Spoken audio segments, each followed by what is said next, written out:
Quantum computing could be one of the most disruptive technologies of our lifetime, but can D-Wave prove it's not just hype? With earnings just days away, all eyes are on QBTS. Here's what you need to know before they report. D-Wave operates in the highly specialized world of quantum computing. But unlike most of its peers, it focuses on a form of computation called quantum annealing. That's a method designed specifically for optimization problems, and it's drawn both praise and criticism. Recently, D-Wave made a bold claim. They say their system solved a complex simulation problem in just 20 minutes, something they argue would take a classical supercomputer nearly 1,000,000 years. That announcement earned headlines and was even published in the journal Science, a major win for validation. But not everyone is buying the hype.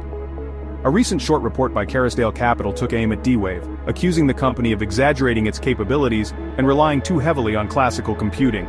The report painted D-Wave's roadmap as more sizzle than steak, calling into question its transition plans to the more universally accepted gate-based quantum systems.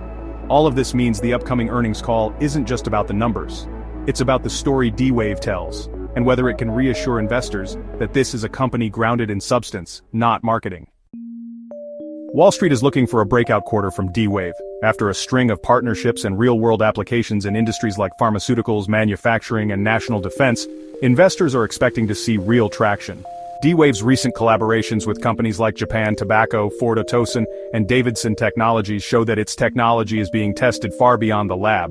This earnings call will be the first chance to see if those proof-of-concept projects are translating into scalable business deals. The market wants to hear not just about one-off experiments but about multi-year partnerships and commercial momentum. If D-Wave can prove that it's winning long-term clients, not just headlines, it could change the entire conversation. On the call, the tone and clarity of management will matter just as much as the actual results. Investors want to hear updates on customer retention and growth. They'll be looking for clarity on the roadmap for gate-based quantum technology, and whether the company has a realistic path forward. There's also a lot of curiosity about the rollout timeline for D-Wave's Advantage 2 system, which they've been positioning as the next big leap in quantum annealing performance. But above all, there's a question of credibility. Will management directly respond to the recent short seller accusations, or will they sidestep them? A confident and transparent rebuttal could go a long way in restoring trust and stabilizing the stock. Adding to the drama, D-Wave is now under investigation by a law firm for potential securities violations, following the publication of that short report. This isn't just background noise, it's another layer of risk. If the company can confidently defend its claims and show progress, it might come out of this stronger.